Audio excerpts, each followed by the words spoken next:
Contacto vía Zoom con Gustavo Pedraza, ex candidato a la vicepresidencia por Comunidad Ciudadana. ¿Cómo está, Gustavo? Buenos días.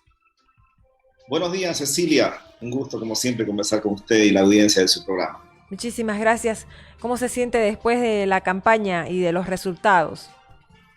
Bueno, no eran los resultados que deseábamos, pero no podemos cerrarle los ojos también a una realidad, ¿no? Con más tiempo para la reflexión y obviamente organizando los próximos pasos que vamos a dar dentro de Comunidad Ciudadana en los próximos eventos electorales. Ya hablando un poquito de lo que está pasando, ahora que estamos a pocos días también de que asuma el próximo gobierno, en este caso de Luis Arce, la justicia acaba de anular la orden de aprehensión contra Evo Morales y también contra su ex ministro Héctor Arce, a menos de una semana de las elecciones. ¿Cómo ve estos hechos actualmente? ¿Cómo responde la justicia a esta coyuntura? Bueno, lastimosamente se está confirmando lo que siempre se vio en el anterior gobierno, el de Evo Morales, que la justicia está al servicio del partido. Ese es un gravísimo problema que nosotros en la campaña siempre lo hemos denunciado, lo estuvimos subrayando. Lo que ha pasado en los últimos días, lo que usted menciona, es una evidencia de que los operadores de justicia se van a poner al servicio del movimiento al socialismo. O sea, esta es una primera evidencia. Ojalá que no sea así, porque todavía no ha tomado posesión Luis Arce Catacora, pero lo que hemos visto en estas dos decisiones judiciales, es que están alineadas con la práctica tradicional del manejo político desde el MAS de la justicia y del Ministerio Público. Protestamos de la manera más enérgica por eso, porque no puede haber un Estado si la justicia está sometida al partido de turno. O sea, ahí ese es el caldo de cultivo para la corrupción, para el despotismo, para el autoritarismo, y por lo tanto esta debe ser una tarea de fiscalización y así lo haremos con la bancada de Comunidad Ciudadana, y también hay que hacerlo desde la sociedad. Creo que no hay que dejar pasar este tipo de actitudes que prácticamente ponen una barrera a la aplicación de justicia e incentivan la impunidad en nuestro país. Ahora, Luis Arce, del Movimiento al Socialismo, ha dicho que no va a ser un gobierno de revancha. Sin embargo, desde la Asamblea, donde el MAS tiene los 2/3, se está impulsando ya algunas acciones contra ministros y también contra la propia presidenta, en este caso por los hechos de Sencata y Sacaba específicamente. ¿Qué piensa usted sobre esos dos tipos de discursos? Bueno, hay que diferenciar muy bien el periodo que le tocó gobernar a Evo Morales. La forma como cerró su ciclo, cómo salió del país, muestra que eso no es tolerable ante la sociedad. Ese despotismo de Evo Morales, esa organización del fraude que se dio el año pasado, fue rechazado incluso por gran parte de la gente que ha votado por el MAS.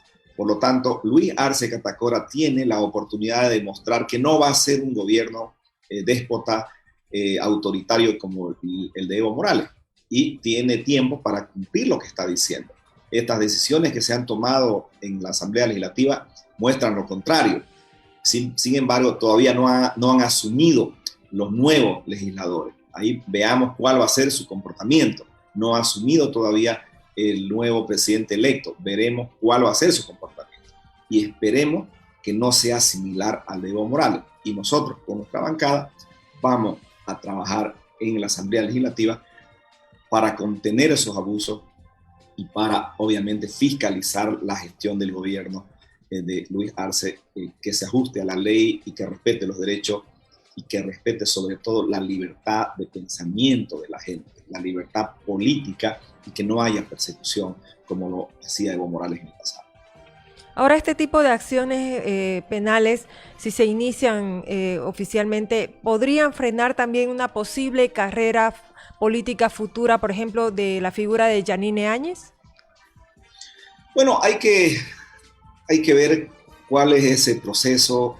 Todo proceso penal a un mandatario tiene que ser en el campo del juicio de responsabilidad. O sea, hay normativas que regulan eso, ¿no? Y eso tiene que definirse en la nueva legislatura. Entonces, no nos adelantaremos. Hay que ver primero qué tipo de imputaciones son, toda la irregularidad denunciada, todo delito cometido, tiene que ser sustanciado en un proceso, en un debido proceso, respetando los derechos de todos los ciudadanos que están bajo una denuncia. Entonces, esperemos que la justicia actúe de una manera independiente al interés político del partido. Eso es vital para recuperar credibilidad de la justicia y también para que no haya impunidad. Hay quienes creen que una de las señales más importantes que va a dar el próximo gobierno de cómo sería justamente el sello que le van a aplicar a esta nueva gestión es la conformación del nuevo gabinete. ¿Cómo cree usted que debería estar conformado con gente más técnica? También las figuras políticas que ya pasaron también deberían incorporarse o no. ¿Cuál cree que debería ser el perfil de este gabinete? Bueno, los presidentes tienen todas las atribuciones para designar a su gabinete. Es vital y yo me ratifico en lo que siempre dije en la campaña. Luis Arce Catacora fue ministro de Hacienda 12 años y en 12 años no resolvió problemas gravísimos que tiene nuestra economía, que tiene la sociedad, como el desempleo, como la debilidad de las instituciones. Entonces, tiene la oportunidad, va a tener 5 años de gobierno. Ojalá que la experiencia de 12 años como ministro de Hacienda sea fundamental para que trabaje en los temas pero tan graves como el tema de la corrupción en la gestión estatal y el tema de la descomposición institucional. Ese tipo de problemas se resuelven con conocimiento, se resuelven con formación técnica, no solo con decisiones políticas. Entonces, asumimos que el actual presidente electo ha tenido 12 años y ha debido ver en su experiencia qué es lo que debe hacer en el futuro. Ahora, Gustavo, se vienen ya nomás las próximas elecciones subnacionales. En cuanto al rol que usted va a jugar dentro de Comunidad Ciudadana, ¿usted va a ser candidato? ¿Qué rol va a jugar de aquí en los próximos comicios? Bueno, vamos a tener distintas tareas, ¿no? Yo como ex candidato prácticamente no tengo un rol específico ahora, pero voy a estar trabajando en el fortalecimiento de Comunidad Ciudadana para la organización democrática en todo el territorio nacional. Vamos a trabajar también haciendo un apoyo directo a nuestra bancada en los campos que obviamente uno conoce y voy a continuar también haciendo investigaciones, produciendo publicaciones, que es lo que siempre hacía. Es muy importante el conocimiento en el campo de la política también, escribir, publicar, y creo que en este tiempo hace mucha falta eso, ¿no? Voy a darme más tiempo ahora para la producción intelectual en el campo académico, que para mí es vital, ¿no? Pero mi pertenencia y diría yo, mi tarea en Comunidad Ciudadana va a seguir siendo la de la articulación y la organización en todo el territorio nacional. Pero si se abre la posibilidad de que usted sea candidato a la alcaldía o a la gobernación, en este caso en Santa Cruz, ¿usted aceptaría? No estamos todavía considerando el tema de las candidaturas, estamos todavía en proceso de cierre de este ciclo y estamos reagrupando, ¿no? Rearticulando nuestro equipo. De verdad no hemos tenido ninguna consideración respecto a las candidaturas aún, ¿no? Estamos, como le digo, en proceso final. Vamos a tomarlo en cuenta de todas maneras en las próximas semanas.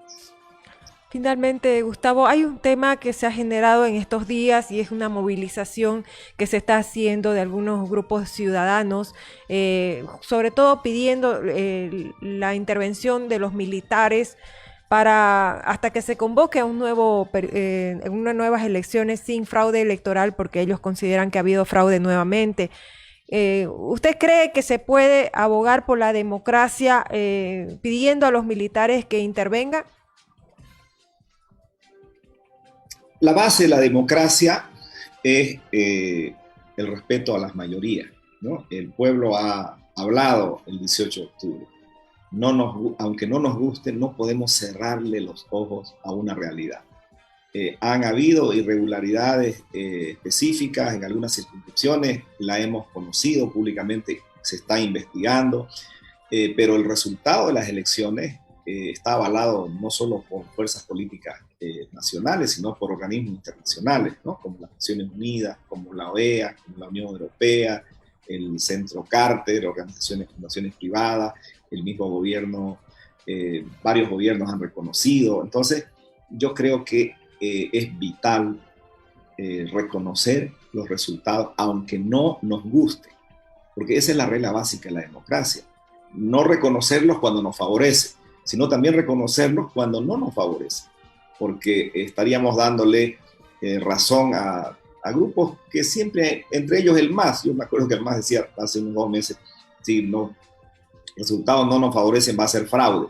Bueno, eso no lo puede decir uno antes de las elecciones. Uno tiene que respetar las reglas de juego, y las reglas de juego de una elección es que gana el que tiene más votos. En este caso la norma electoral boliviana lo establecía claramente. Creo yo que debemos someternos a la constitución política, a las leyes. Es una fase política muy compleja la que está viviendo nuestro país, ¿no? Y por lo tanto tenemos que tenemos que mostrar mucho aplomo, mucha mesura y mucha inteligencia para la acción política. ¿Este tipo de movilizaciones pueden generar algún riesgo en el contexto que estamos viviendo? Pueden generar algún tipo de intranquilidad, ¿no? Son grupos que están en su derecho de expresar su opinión, o sea, para eso es la democracia, pero las normas ante todo tienen que ser respetadas por todos los bolivianos. Nosotros hemos criticado al movimiento al socialismo, a Evo Morales, su atropello a las normas, su autoritarismo, su despotismo, y creo que eso no tiene que volver más al país, ¿no? No tiene que volver esos gobiernos déspotas, autoritarios, que coartan el derecho de la gente y que no obedecen a las leyes. Creo yo que es una buena oportunidad para demostrar que los bolivianos somos respetuosos del Estado de Derecho, y en ese sentido tenemos que comportarnos de esa manera. Gustavo, el expresidente por comunidad, el candidato a la presidencia por Comunidad Ciudadana, Carlos Mesa, dijo que va a seguir adelante con el proceso que se había iniciado en contra de Evo Morales por el tema del fraude electoral. ¿Qué se va a hacer concretamente, teniendo en cuenta que ahora es líder de la oposición, sobre este juicio, teniendo en cuenta que hay casos que se están como desvaneciendo en el tema de la justicia? Todos los juicios iniciados tienen que concluir. O sea, eso es básico en un debido proceso. Tienen que concluir con una sentencia, ya sea de culpa o de absolución. No tenemos ninguna razón para suspender ese juicio, esa demanda que hemos planteado contra Evo Morales por el fraude del año pasado. No hay ninguna razón para suspenderlo. Y vamos a continuar con esa demanda, ¿no? Hasta que concluya. Como deben ser también todos los procesos que hay contra Evo Morales. O sea, en la Corte Penal Internacional, en el campo penal por delitos comunes, graves que fueron denunciados. Todos esos procesos tienen que concluir, y el gobierno de Luis Arce Catacora tiene que garantizar la independencia de los juzgadores para que esos procesos concluyan. Entonces, nosotros vamos a continuar, como lo dijo Carlos Mesa, con esa demanda hasta que concluya el proceso por el fraude cometido el año pasado. Muchísimas gracias a Gustavo Pedraza, ex candidato a la vicepresidencia por Comunidad Ciudadana. Muy amable. Muchas gracias a vos. Gracias. Buenos días.